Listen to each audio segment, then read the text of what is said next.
اب سوال یہ پیدا ہوتا ہے کہ اگر منشائے عبادت آقا اور غلام کی تقسیم ختم کرنا ہے تو کتنی دیر کے لیے؟ صرف نماز میں؟ یہی عبادت کی اصل ہے، اور یہی عبادت سے محرومی ہے کہ ہم صرف نماز میں بندہ و صاحب کی تقسیم ختم کرتے ہیں اور زندگی میں یہ فرق جاری رہتا ہے۔ اگر عبادت کی حالت زندگی میں رائج ہو جائے تو عبادت کے نتائج حاصل ہو سکتے ہیں۔ غزنوی اور ایاز کی تقسیم ختم کرنے کے لیے عبادت فرض کی گئی، اور ہم نے محمود و ایاز کے درجے قائم رکھ کر عبادت ادا کی، اس لیے عبادت کی برکت زندگی میں شامل نہ ہو سکی۔ ایک آدمی آٹے میں ملاوٹ کرتا جا رہا ہے اور عبادت بھی کرتا جا رہا ہے، وہ نہ یہ کام چھوڑتا ہے نہ وہ، نتیجہ سامنے ہے۔ ایک انسان جھوٹا ہے اور سچا کلام سنایا جا رہا ہے، نتیجہ کیا ہوگا؟ متقی نہ ہو تو انسان قرآن سے فلاح نہیں پا سکتا۔ ایک کافر اگر قرآن پڑھ لے تو مومن نہیں ہو جاتا۔ تقوی شرط ہے ہدایت کے لیے۔ حضور اکرم صلی اللہ علیہ وآلہ وسلم کی حیات طیبہ ہمارے سامنے ہے۔ آپ صلی اللہ علیہ وآلہ وسلم کا مرتبہ اس کائنات کے تمام مراتب سے بلند، آپ کی ذات گرامی باعث تخلیق کائنات ہے۔ آپ صلی اللہ علیہ وآلہ وسلم پر درود و سلام ہو۔ آپ نے اپنے منصب کی بلندیوں کے باوجود اپنی زندگی کو اپنے جان نثاروں کی زندگی کے برابر رکھا۔ آپ صلی اللہ علیہ وآلہ وسلم اللہ کے پاس تشریف لے جاتے ہیں اور لباس میں پیوند ہے۔ آپ نے کبھی اپنے پاس مال جمع نہ رکھا، بلکہ آپ صلی اللہ علیہ وآلہ وسلم نے 2 وقت کا کھانا محفوظ رکھنا بھی پسند نہ فرمایا۔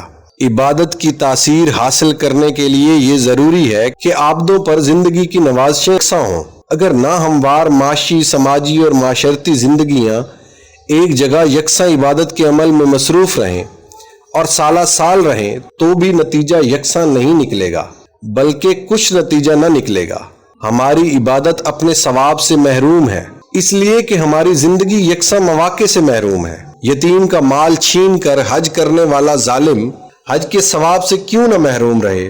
مسلمانوں کا حج مسلمانوں کے لیے وہ نتیجہ نہیں پیدا کر رہا، اس لیے کہ حج کے موقع پر تمام خرید و فروخت اس مال کی ہوتی ہے جو یہودیوں کا بنا ہوا، جہاز ان کے بنے ہوئے، سامان ان کا بکتا ہے، یعنی حج ہمارا اور ثواب ان کو۔ ہم غیر مسلم معاشرے کی بنی ہوئی اشیاء خریدنے سے کیوں گریز نہیں کرتے؟ عبادت کے ثواب کو مسلمانوں کے لیے وقف کر دینا بھی عبادت ہے۔ دل مومن نہ ہو تو عبادت کس کام کی؟ دل سے اللہ کو ماننا ہی عبادت ہے۔ مشکلات پر صبر کرنا عبادت، نعمتوں پر شکر ادا کرنا عبادت، اپنی منشا کو منشا الہی کے تابع کرنا ہی عین عبادت ہے۔ محروم اور مظلوم کو حق دلانا عبادت ہے۔ اپنی زندگی کو بے ضرر بنانا عبادت کی ابتدا، اور زندگی کو منفعت بخش بنانا اس کی انتہا ہے۔ انسان جتنا اللہ کے قریب ہوگا اتنا ہی مخلوق پر مہربان ہوگا۔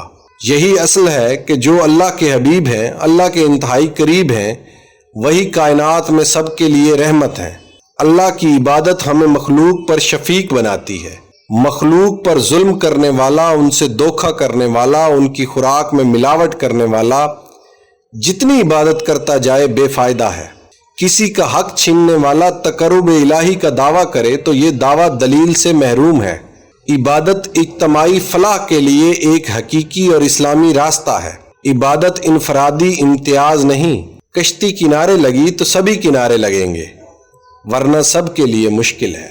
ایک عجب چال چل گیا رستہ، چلتے چلتے بدل گیا رستہ۔ آسماں تھا میری نگاہوں میں، پاؤں سے جب نکل گیا رستہ۔